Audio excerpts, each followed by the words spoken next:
Hello everyone.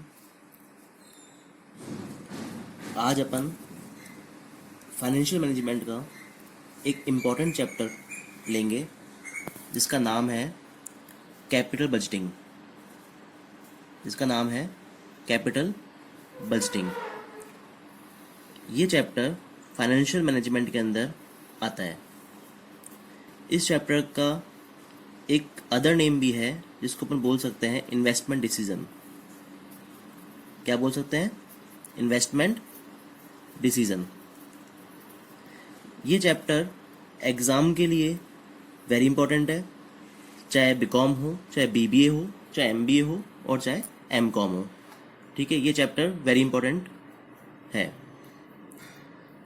तो अपन start करते हैं कैपिटल बजटिंग। आप लोगों को पता है कैपिटल वर्ड क्या होता है? कैपिटल किसे बोलते हैं? अपन जो बिजनेस में मनी इन्वेस्ट करते हैं उसको अपन क्या बोलते हैं? कैपिटल बोलते हैं। कैपिटल के साथ में जब बजटिंग वर्ड ऐड हो जाता है, कैपिटल के साथ में जब बजटिंग वर्ड ऐड हो जाता है तो इसका मतलब होता है इन्वेस्टमेंट डिसीजन।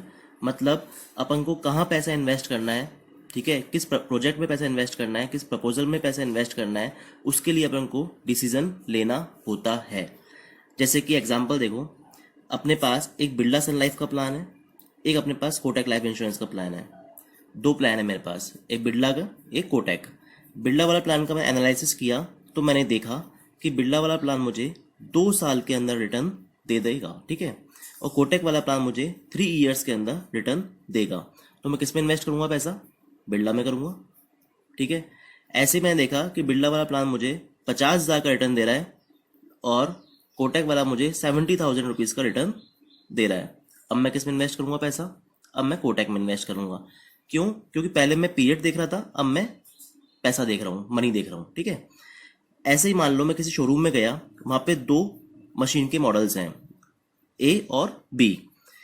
मैंने मशीन के फीचर्स देखे, एनालिसिस किया, उनकी कॉस्ट देखी, तो मैं देखा कि मशीन ए अगर मैं परचेज करता हूँ तो मुझे 3 ईयर्स के अंदर वो मशीन रिटर्न देना स्टार्ट कर देगी। और अगर मैं सेकंड मशीन के मैंने फीचर्स देखे, एनालाइज किया, तो मैं देखा वो मशीन मुझे 2 ईयर्स के अंदर रिटर्न देना स्टार्ट कर देगी। तो मैं मशीन बी परचेज करूंगा क्योंकि मुझे इसमें रिटर्न जल्दी मिल रहा है। अगर मुझे ए मशीन 70,000 रिटर्न देती है और बी मशीन मुझे 60,000 रिटर्न देती है तो अब मैं मशीन ए परचेज करूंगा, ठीक है, क्योंकि अपन को यहाँ पे प्रॉफिट ज़्यादा मिल रहा है, रिटर्न ज़्यादा मिल रहा है, तो अपन मशीन ए में इन्वेस्ट पैसा करेंगे। तो अपन को पूरे चैप्टर के अंदर ऐसे डिसीजन देना है। चैप्टर के अंदर पूरा अपन को डिसीजन देना है। चैप्टर बहुत बड़ा है बट चैप्टर ईजी है। अकॉर्डिंग टू 6 मेथड्स अपन को डिसीजन देना है। First method, second method, third method, fourth, fifth and sixth. 6 method है। फर्स्ट मेथड का नाम है payback period method. Payback period method. Second method का नाम है post payback profitability method. Third method का नाम है average rate of return method. Short में इसको अपन ARR भी बोल सकते हैं। फोर्थ मेथड है net present value method. Net present value method. Fifth method का नाम है present value index method. Present value index method. Present value index method को अपन PVI भी बोल सकते हैं और NP मेथड को अपन, नेट प्रेजेंट वैल्यू मेथड को अपन NPV भी बोल सकते हैं शॉर्ट में। और लास्ट मेथड है आपका internal rate of return method. इसको अपन शॉर्ट में IRR भी बोल सकते हैं। तो ये 6 मेथड है अपन जिसके अकॉर्डिंग अपन डिसीजन देंगे इस चैप्टर में, ठीक है। इन 6 मेथड के 6 फॉर्मूलाज हैं। इन 6 मेथड के 6 फॉर्मूलाज हैं। उन फॉर्मूलाज को पढ़ने से पहले एक स्टेटमेंट है, उस स्टेटमेंट को पढ़ना ज़रूरी है। अपन इसको इंग्लिश के साथ साथ हिंदी में देख लेते हैं। पेबैक पीरियड को अपन बोलते हैं पुनर्भुगतान अवधि मेथड। पोस्ट पे बैक को प्रॉफिटेबिलिटी को बोलते हैं अपन लाभदायकता विधि। एवरेज रेट ऑफ रिटर्न को बोलते हैं अपन औसत प्रत्याय दर विधि। नेट प्रेजेंट वैल्यू मेथड को बोलते हैं अपन शुद्ध वर्तमान मूल्य विधि। प्रेजेंट वैल्यू इंडेक्स को बोलते हैं अपन शुद्ध वर्तमान मूल्य सूचकांक। इंटरनल रेट ऑफ रिटर्न को बोलते हैं अपन आंतरिक प्रत्याय दर विधि। इन 6 मेथड के 6 फॉर्मूलाज हैं। उन फॉर्मूलाज को पढ़ने से पहले अपन को इस पूरे चैप्टर में एक स्टेटमेंट फॉलो करना पड़ेगा जिसको बोलते हैं इनकम स्टेटमेंट। ठीक है, तो वो स्टेटमेंट होता है, स्टार्ट होता है सेल्स से। कहाँ से स्टार्ट होता है? सेल्स से।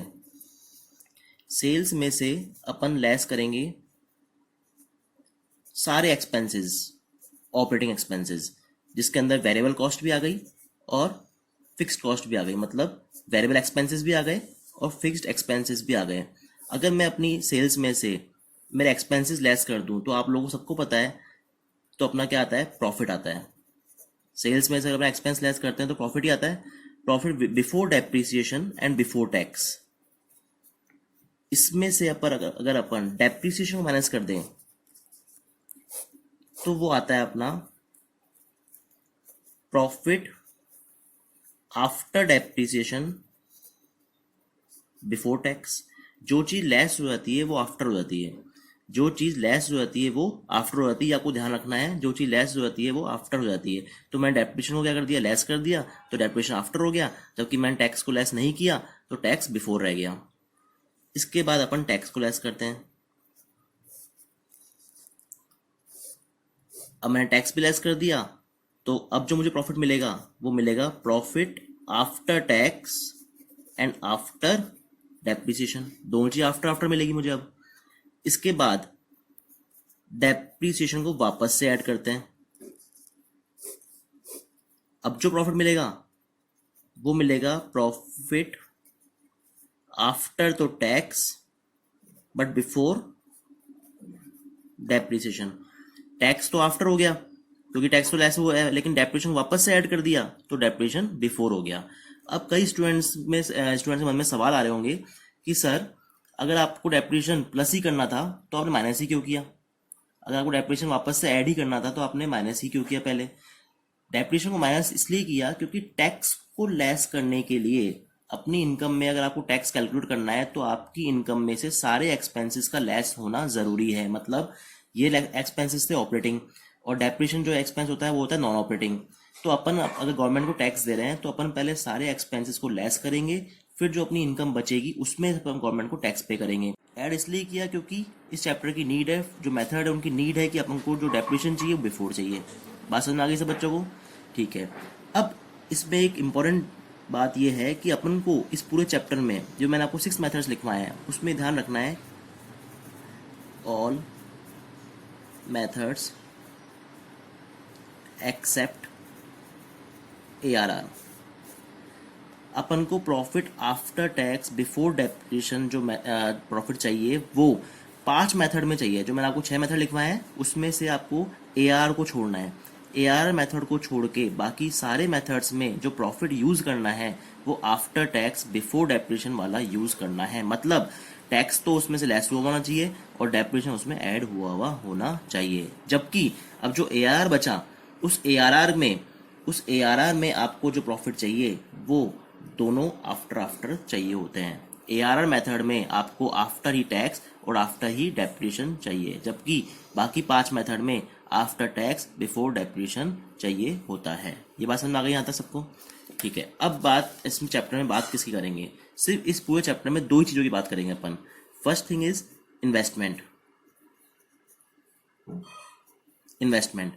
इन्वेस्टमेंट किसी क्वेश्चन में क्या बोलेगा, किसी क्वेश्चन में क्या बोलेगा।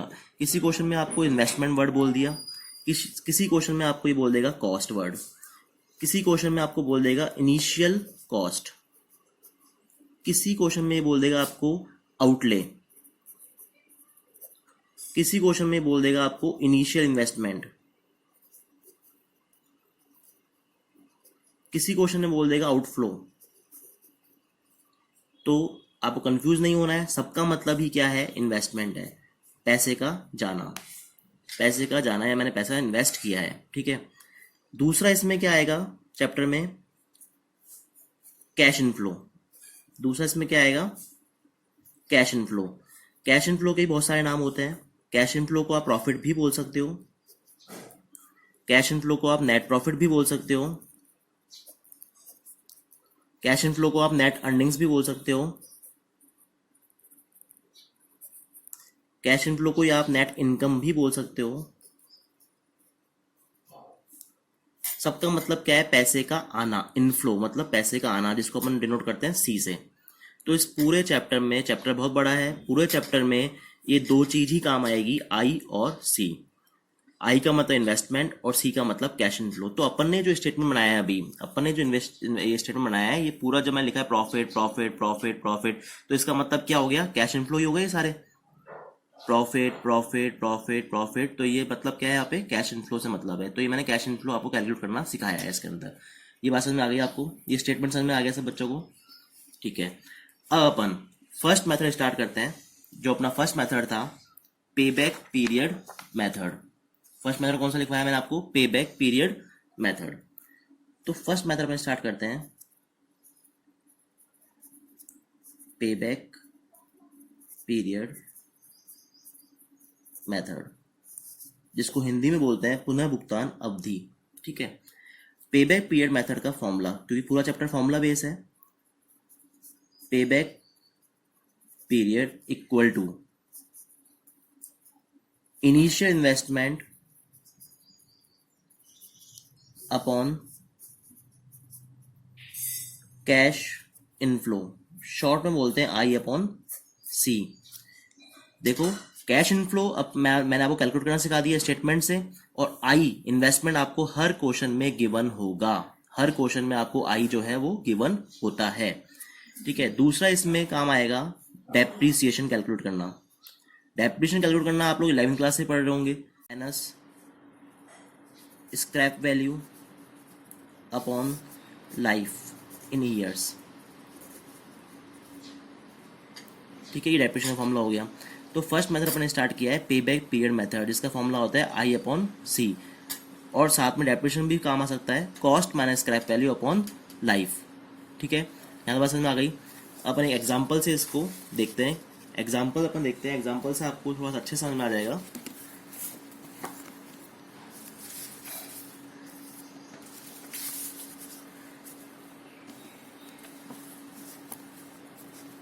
एग्जाम्पल है, a company by investing rupees 80,000। A company by investing rupees 80,000 मतलब कंपनी ने इन्वेस्ट कितने रुपए किए हैं? 80,000। तो आई बोल दूंगा इसको मैं। इन्वेस्टमेंट हो गया आपका 80,000। Get annual income of rupees 20,000। उससे, उस इन्वेस्टमेंट से मुझे 20,000 रुपए की इनकम हो रही है बिफोर डेप्रिसिएशन आफ्टर टैक्स। और मैंने आपको ये बताया था कि सारे मेथड्स में एआर मेथड को छोड़ के बाकी सब मेथड में अपन को चाहिए आफ्टर टैक्स बिफोर डेप्रिसिएशन। इसका मतलब इसने अपन को वही दिया है। तो ये इसको मैं प्रॉफिट बोलूंगा, सी बोलूंगा, कैश इनफ्लो बोलूंगा। 20,000 रुपये मतलब कहीं पे मैं 80,000 रुपये इन्वेस्ट कर रहा हूँ, उस 80,000 रुपये के इन्वेस्टमेंट से हर साल मैं 20,000 रुपये कमाता हूँ continuously for 5 years. Compute the pay back period. Simple question है, compute the pay back period. 2 marks का क्वेश्चन है। Compute the pay back period. Formula होता है आई अपॉन सी। आई आपको डायरेक्टली गिवन है 80,000 और सी आपको डायरेक्टली गिवन है 20,000। तो आंसर आ गया आपका 4 ईयर्स।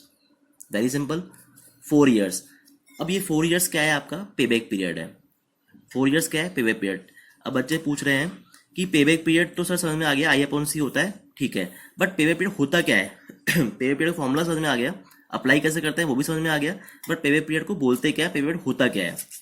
जैसे कि देखो, पे बैक पीरियड का मतलब ये होता है कि मैंने मान लो 2 लाख रुपए की फोटोस्टेट की मशीन परचेस की। ठीक है, मैंने आज 2 लाख रुपए की फोटोस्टेट की मशीन परचेस की। उस मशीन से मैं हर साल 10,000 रुपये कमा रहा हूँ। उस मशीन से मैं हर साल कितने रुपए कमा रहा हूँ? 10,000 रुपये कमा रहा हूँ। तो मैं कितने साल में उसकी कॉस्ट को रिकवर कर लूंगा? 20 ईयर्स में करूंगा। कितने ईयर्स में करूंगा? 20 ईयर्स में करूंगा। दिस इज पे बैक पीरियड। कॉस्ट को रिकवर करना ही क्या कहलाता है? पे बैक पीरियड कहलाता है। कॉस्ट को रिकवर करना ही क्या कहलाता है? पे बैक पीरियड कहलाता है। एक एग्जांपल और ले सकते हैं अपन। जैसे कि मानो कि मैंने 50,000 रुपये का कंप्यूटर खरीदा। 50,000 रुपये का खरीदा कंप्यूटर, खरीदा डेस्कटॉप। ठीक है, अब उस 50 कितने रुपए अर्न कर रहा हूँ, 5,000 रुपीज़ मैं हर साल अर्न कर रहा हूँ, ठीक है, उस कंप्यूटर की से मेरी इनकम है ये। तो मैं कितने साल में उसी कॉस्ट को रिकवर कर लूँगा, 10 ईयर्स में कर लूँगा। दिस इज़ पे बैक पीरियड। मतलब कॉस्ट को रिकवर करना ही क्या कहलाता है, पे बैक पीरियड कहलाता है। मतलब मैंने लगाए हैं, जो इन्वेस्ट किया है वो 10 साल में मेरे पास आएंगे, उसके बाद प्रॉफिट मिलना